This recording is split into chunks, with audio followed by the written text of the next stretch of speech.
Hello and welcome back to Todd's Pod. It's a podcast about everything recovery brought to you by Opportunity Recovery Group. Today, we're going to be talking about mental health because mental health is a huge part of recovery, whether it be recovery from whatever. The mental health piece does play a part in that. I have a guest with me, a good friend of mine.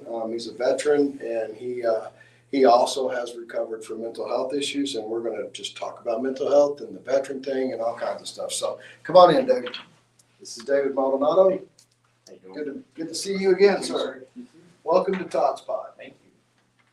So, let's just get the ball rolling. Let's hear about you a little bit. I want to hear your history. Sure. I know that you have some interesting history, so let's have it. No problem.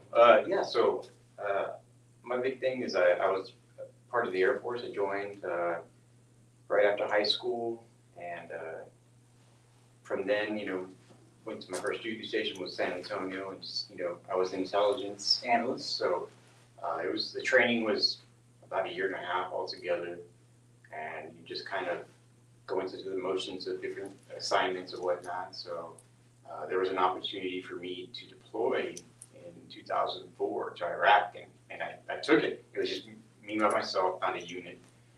So I went there, came back, wasn't there crazy long. But when I came back, I rolled in to become a Air Force military training instructor at Lockwood unit, so the drill sergeant. And at the time in that unit that I was stationed in, I was the only person to deploy. So in my mind, I came back and I used that intensity and the scenarios that I kind of went through while being deployed to the trainees. So that I think that was one way of the therapy for me to let it out, was to, in my mind, I'm going to prepare the trainees for a wartime situation. Went back to my career fields. I was non-deployable because I have a psoriatic arthritis, so the medicine you take, it has to be stored at a certain temperature or whatnot. So years went by, had a family. I really wanted to go to Afghanistan. The unit that I was at, I was stationed in Alaska at that time, and to me, being non-deployable was kind of like being on the benches, like if you're a football player, and I wanted to be in the game. So it took about 3 years of letter writing and getting waivers to finally get to go, and went to Afghanistan as a team. There was just 4 of us, and we, things happened, we saw stuff, and I kind of just dealt with it.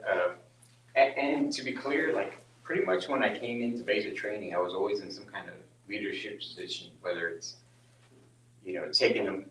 marching the flight to wherever appointment we had to go. At tech school, I was a student leader as well.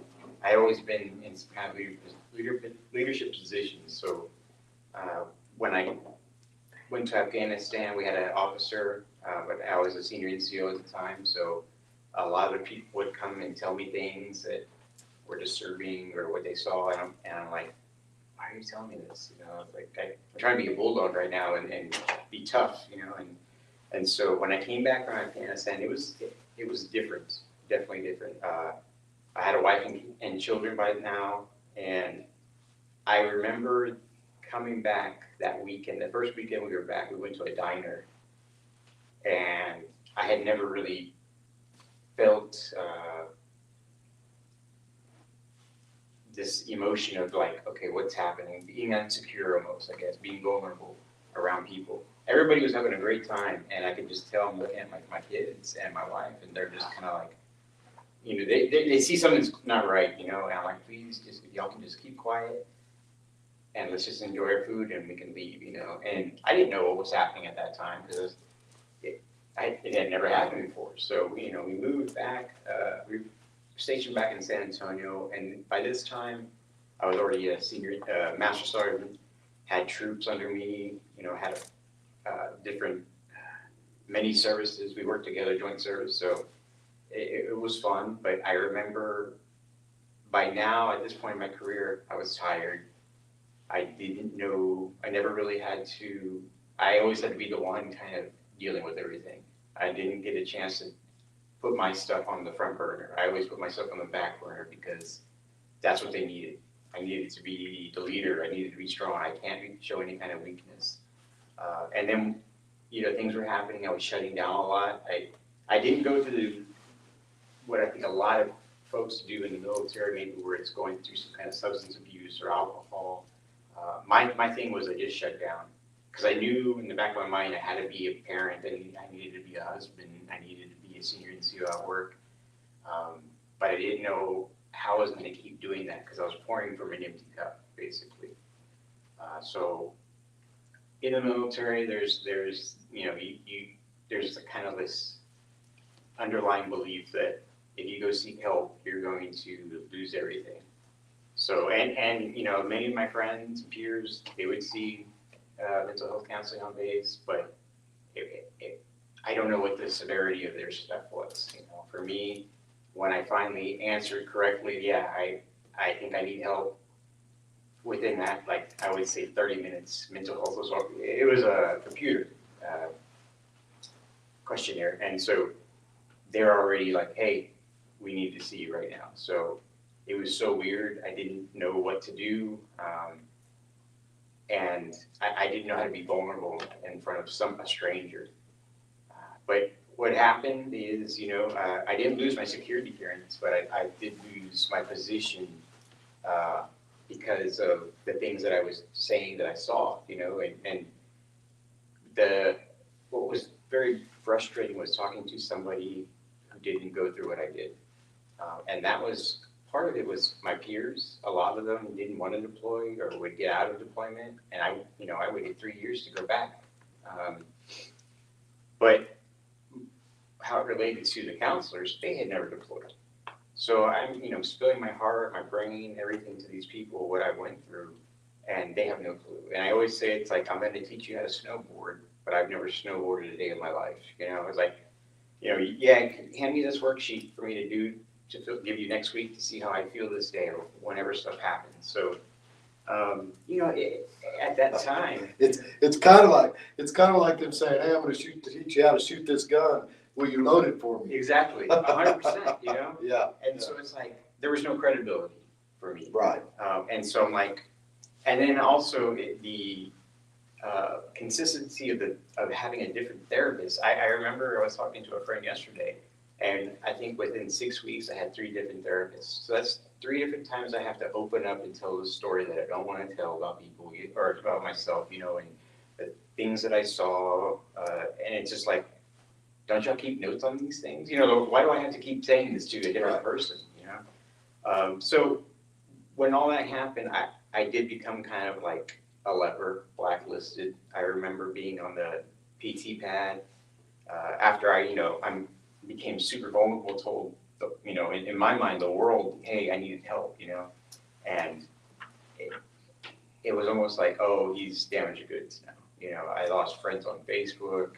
People didn't want to talk to me, and which was crazy because there were so many people that came to me beforehand to help them, and when I needed help, they weren't there. My peers weren't there for me, or I wouldn't say that. There was a small percentage of people that were there for me, not the overwhelming majority, I guess, Right. So I dealt with it. I was able to get out, retire, which is I'm thankful for. But it was just that feeling of having, I did these things for you, and now this is how you're going to treat me, because this is a side effect of what we saw. No, it's not normal to see things that we saw, and there's no book about it. Like if you turn to page 370, paragraph 5. But at that time, I kind of always knew when I joined the Air Force, and pretty much by like the 5th year in the Air Force, I was like, I'm going to retire as a Chief Master Sergeant. I'm going to either work since I was in Intel, I was going to work for a company like Raytheon, Lockheed Martin, blah, blah, blah, be a contractor, and everything will just fall in line, and that didn't happen. I was very lucky, and I'm grateful that I was able to retire and, still have a successful career. And when I look back, those last few years kind of sucked, but I had a lot more great years than bad years. I didn't know why it was happening to me, like why I'm supposed to, in my vision, in my head, I'm supposed to be on a different route, right? And the reality of it was like, no, you need to go through this, and I didn't know why. And I remember I saw a meme yesterday, and it was like, you were chosen to get pulled out, so you can go back in and pull more out. Right. So speaking along those things, I mean, I hear you talking, and I think that to me, in my story, it seems more like a father figure. Not only were you a father figure at home, but you had to be a father figure in the military because you led those men, especially during the drill sergeant times. But I think that as men, you know, we don't want to have that vulnerability. Exactly. We're afraid of it because, like you said, we become a leper, right? But fast forward for me, I mean, I went through a lot of childhood abuse, okay, and that's where my PTSD started, you know, and it just, I never addressed it. I have an older sister that told me that I needed to, and I basically said something not so nice to her, and because I was told that I would probably abuse my children, but I managed to not abuse my children. You know, and so of course, you know, down the road, I called her back and said, hey, I didn't know why, you know, because I'm a man, right? And that's what men do. But it took a lot for me to ask for help. But the thing is that, like, I think that the majority of men that suffer mental health, not necessarily severe mental health, but mental health, are unaware. Because I was unaware. I mean, so depression, anxiety, those kind of go with the flow, right? So it's, you know, that's okay. But I wasn't aware that the mental health went so deep. Right. You know, I didn't know until I started working on it. And I, like you, I couldn't understand why these counselors wanted to go over. But now looking back on it, I totally understand. And I have cleared up. My PTSD is clarity now, if that makes sense. So today, I try to help others, and I try to identify ways that men can recover. I think that you and I talking about what we're talking about, it might help somebody out there. Some man out there going, oh, well, you know, I think I need help, but I'm afraid. My kids look up to me so much more than they did before. My world is so much better than it was before. And it's all because I decided, like you, to become a little bit vulnerable, try to get some help, and try to move forward. Because unlike you, I did turn to drugs and alcohol at a very young age, and I spent my whole life like that. Even in the military. I mean, an addict alcoholic doesn't last long in the military. You know, but I did. I tried. I was always trying something. It wasn't until I got into recovery and I got into working on my mental health and being willing and honest with myself enough that I found relief. So, so what do you do today, David? I mean, I from what I understand, and I think that you kind of give back, don't you? Yeah, that's what I hope I'm doing. So I work at an organization, and my particular role is to help veterans, and that's whether they serve one day or serve 30 years in one day. You know, everybody goes through, it's not cookie cutter. Not every veteran is the same. Their experiences are different. And, you know, for me and my team, the biggest thing, we try to get them benefits. The ultimate goal is to get housing. But we know if you are not mentally, if you're not addressing your mental health issues, if you're not addressing your substance abuse issues, if you have them, you're going to be right back in a spot that you didn't want to be, because it's, you know, wonderful that you have a new apartment, let's say, because we're working with homeless veterans, but you don't have the tools to live by yourself or deal with the issues that are going to come, you know. And what we kind of see too is you get kind of institutionalized from this world you're in. And then it happens like even with the military, active duty, when you're deployed, you know, you're like, man, I can't wait to walk on carpet again. I can't wait to take a real shower. I can't, you know, all these things. And then as you get closer to coming back home, you're like, oh, damn, like now I have to be a dad again. Now I have to go like physically go pay bills somewhere, or I have to, you know, just take on the responsibilities that you didn't have for, you know, 6 months to a year. And that can be overwhelming, you know, because you're, and I think that happens to our clients as well. The veterans, they, you know, some of them have seen combat, some of them haven't, but it's okay. They're used to this lifestyle. And you can't pull somebody away who's lived a certain way for decades, and then say, hey, drop you here, you know, good luck for you, you know, because that's just, that's a program to be unsuccessful, basically. You know? Yeah, it's not cookie cutter. Yeah, it's not. And the thing is, you hear it, if you had your arm chopped off or you're hemorrhaging blood everywhere, oh, let's get help. But you can't see mental health issues. You can't see a person dealing with anxiety. So it's not, it's not one that you can just like slap on the Band-Aid and say, hey, you're good now, you're gonna be fine. No, you don't know. And what's I find amazing is triggers are everywhere, whether it's a smell or if it's a sight, and you don't know what's gonna cause somebody to be triggered. It just, you don't know that. But our biggest deal is we want you to be healthy. We want you to be on track before you get an apartment and all this responsibility. Right, because if they get an apartment and they're not in a good headspace, they'll isolate, and then that contributes to that very high number of suicidal individuals in the military that take their own life because they just can't deal with it. So, question: in your everyday dealings and stuff, I know in my mind the people that I deal with, what I think the percentage of people that have mental health issues. But with your veterans, what would you say would be a good percentage to say, okay, the population that I work with, it's this percent of them seem to have a mental health issue? What would you say? Honestly, I would say probably 80%. Yeah, and it's probably higher, right? I think it is. I'm being very conservative with that. I understand. I understand. So how hard is it for you to get? Because I know for me, I kind of do what you do, but I do it in a general population way. And it's very difficult for me to get men to open up. Well, women also. I shouldn't just say men, because women are the same way, especially single mothers and things like that. They have those same walls, that same I got to be strong thing.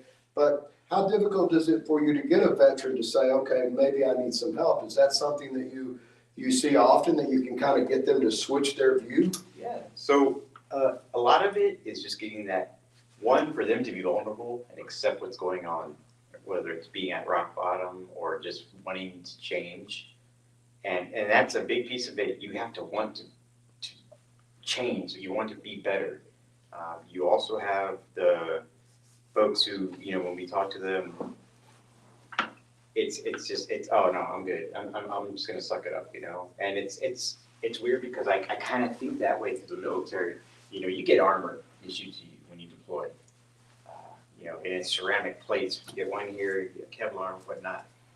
But I think a lot of people happen is their armor gets damaged, and in their heads they're still thinking, "Hey, this is going to protect me." No, it's just a burden now. It's extra weight that you have to deal with. But people hold on to it because it's armor, but it's not the good kind of armor you need anymore. You need to release that. And the armor is trauma, drama, mental health, substance abuse, all these things, family life, all these stressors that you just need to drop. But it is difficult to have somebody, you're trying to connect with somebody. I know I've met with a few clients and they are just standoffish, and I have to be not take it personal when they're cussing me out. But once you see that, usually once they see that, hey, he's not going anywhere, he wants the best for you, then they kind of open up. This one gentleman, a few months ago, we talked to him, and he cussed me out the first 10 seconds. I'm like, all right, sir. I was like, are you willing to talk to me? And so he's like, yeah, fine, whatever. We talked for about an hour and 45 minutes with one of my coworkers, and he had never vented before. And you could just see the energy get off of him, the negative energy. So that was like on a Monday, and I think on that Friday, he showed up again. He had a button-up shirt, slacks, boots, hair was combed, and he's like, I don't know what happened. He's like, but y'all helped me, and I want to do better. And he became a sous chef. He was able to talk about issues. He was volunteering with different homeless veteran organizations and whatnot. And that's not typical. We don't see that every day, but right. But it's a good portion of the time. I mean, I like you. That transformation is amazing. And it just strengthens my resolve to keep moving forward, to keep helping others because of those issues like that. So, quick question, and you can tell me not to ask it if you want me to. How does your spirituality affect your everyday life now? Yeah, and I was talking with some friends about it lately. I wouldn't say I'm very religious, but definitely spiritual. I believe in you put out good and you get good back, definitely. But that's hard to see. It's hard to practice sometimes when you're in a dark spot. Uh, I've seen it work for great things, especially for me. But when you're in a dark spot, it's hard to kind of believe in it. But it's my spirituality is what helps me. It's what kind of assigns me the purpose to do what I have to do. Right. Everybody's on a different frequency. Everyone's on a different wave. Everybody has their own path. Yeah. And no two are the same. If Exactly. you think about that, the billions and billions of people that have lived on this earth over time, over millennia, right? No two ever have the same path. Similar, yes, but not the same. It's amazing that diversity and how it can be such as that. I know that for me, in the beginning, one of the most difficult things I had, well, two things that probably the most difficult. One, I didn't believe it was possible for me to get better, period. The second thing was I had to learn to trust the process, because I wanted it Todd's way. Todd's way was better.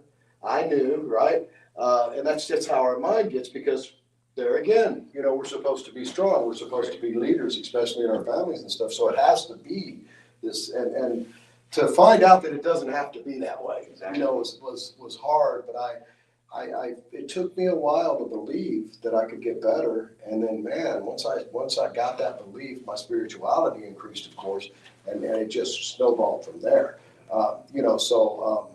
Yeah.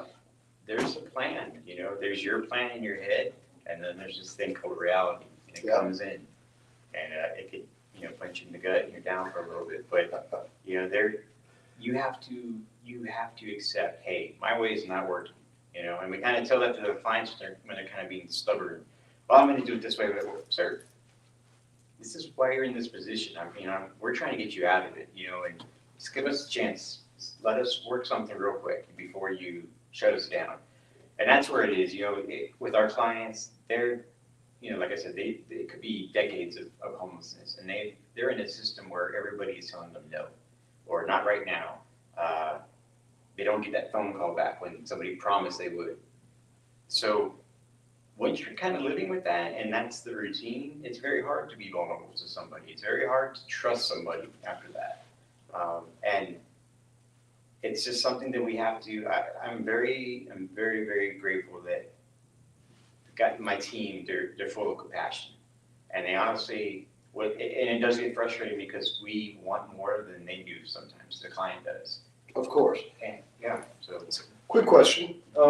So when you're dealing with individuals, and I'm sure you've probably had this situation, but this is going to be more for our audience than us, I guess. My question is, let's just say I have a friend, Bob, and I say, well, David, Bob's over there and he's in a really bad place, but he doesn't even know it.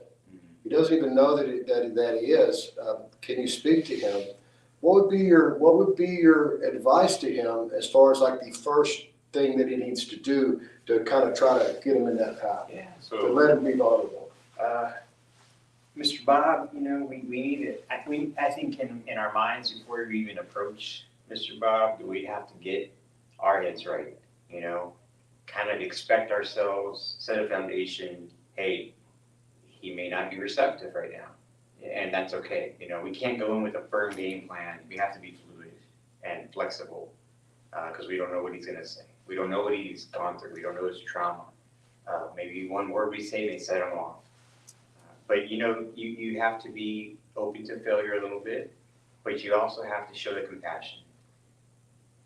And people can see it when you're kind of BSing and when you're being genuine.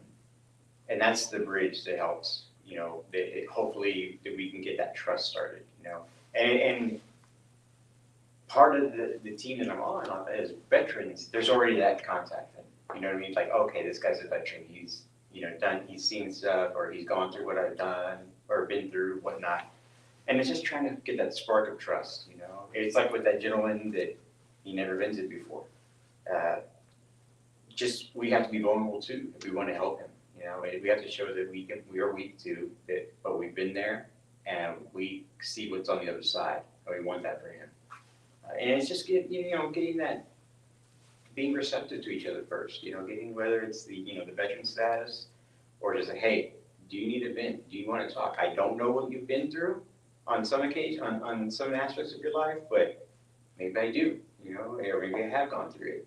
And it's just that willingness. But I think Bob has to be willingness to be vulnerable as well, to want to get that help too.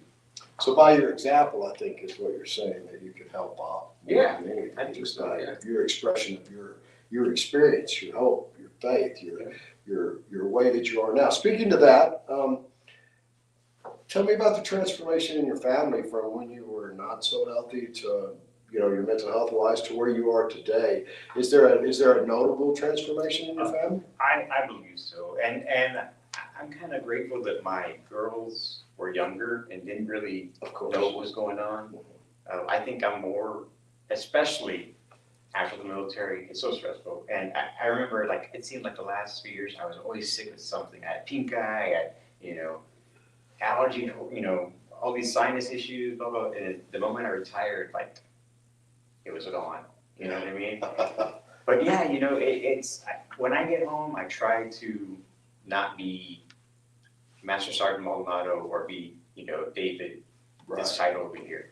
It's Dad or David, when I get home. They didn't ask for that stuff. So you have to be able to turn it off at the door, and I had even last week, I had an experience with one of our clients. Everything was our fault. He wasn't acknowledging any accountability, and it was irritating to me, and I felt like I was kind of lost a little bit of my control. Nothing crazy or anything, but after the ride home, I analyzed what I could have done better and how I should have done this, and I got about an hour drive to go from work to home, and I said, okay, I know I had to go to HEB, so I'm gonna turn it off, and I'm gonna find a solution by the time I get to HEB. HEB, okay, I'm not taking this home with me, so I committed myself, okay, it's over with. I did what I did, I know what I can do better next time, and because my kids and wife don't need that drama coming home. Right.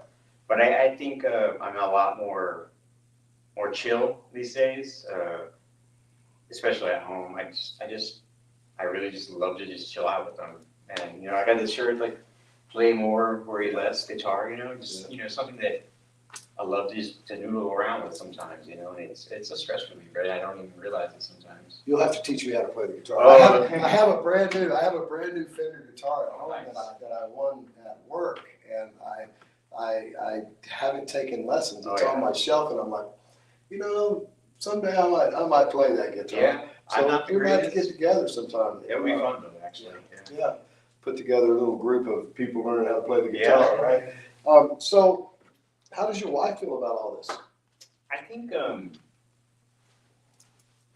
it's it's I'm a knucklehead some days, and I know I push buttons too. So, but I think she's a lot happier from where I was. And if you were to tell me 9 years ago, 8 years ago, you'd be doing this kind of job and doing this, whatever, do you, Yeah. And but I think she's proud of me as well for what I do. She knows that the job that I'm doing now is what I'm supposed to be doing. It doesn't feel like a job. It feels like, hey, we're doing a mission here, I think that's a mutual feeling. Yeah. I think that's mutual because we do. They say that if you love what you do, you'll be blessed, right? Do your job, and I do. I also love what I do, and it doesn't seem like a job. Matter of fact, I sometimes get frustrated at home, and I look forward to getting to work. I can't say that out loud right now. Well, yeah, no, but I can't. But anyway, no, but I mean, you know what I mean. Yeah. It's like this work balance, life and work balance thing, where our wives, pre-recovery, I did not have an open mind at all. Mm-hmm. I did not accept other people's point of view. I just didn't, right? Because Todd's way, Right. as I said at the beginning, right? But today I can listen to other people and I can actually hear. And had I not recovered mental health wise, I don't think that that would be the case.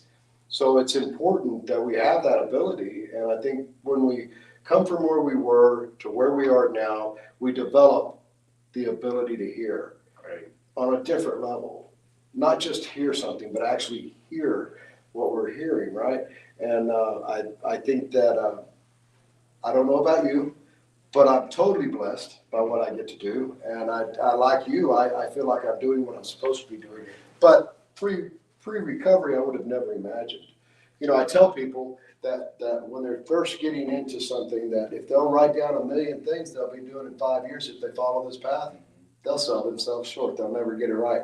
I would have never guessed where I'd be. Yeah, And I guess that's probably true with It you. is a blessing to help, you know, I don't, like, you know, it is truly a blessing to be selected to do this position, because you're helping people left and right every day. And, you know, going back to my wife, you know, I remember her talking to me in front of a counselor and just like, you know, you shut down. She still loved me, you know, even through all the crap that I put her through, you know, and, but I think now that we've kind of gone through it, you know, she's very proud of me. I know that she loves me. And she, you know, she tells me all the time that this is what I'm supposed to be doing right now, you know, so, and it feels great. It's a blessing to be able to help people. You know? Yeah, put your head down at night and know for a fact that there's somebody you helped today. Right. You know, and the funny thing is, and I think it stands true for everybody. Everybody can help people. You don't have to have a job doing it. You know, I think if you walk through the grocery store and smile and tell somebody to have a nice day, you change their trajectory. Oh, yeah. It changed their day, right? And that's the change that everybody can make. You know, if everybody in the world did that, you know, or driving down the road didn't flip me off and they just kind of waved, you know, it would be a different world that we live in. But everybody can help, especially, I think, veterans, recovering addicts, alcoholics, recovering people, recovering from mental health. If we can just understand that, hey, yes, I'm better, but there's so many people that are like me that we need to reach out to. We need to reach out and say, hey, let me give you a hand up. You know, not you know, you're going to do it. All we can do is point. We can't really do anything other than just point and say, this is what, this is this. It's up to the individual to do it. You know, so I know that every day, you know, driving down the road or driving back and forth, you know, I see people and I think to myself, you know, if I had my way about it, I would save the world. Right. You know, I just feel that way. So what does the future look like for you, David? You know, I'm very happy. I'm content.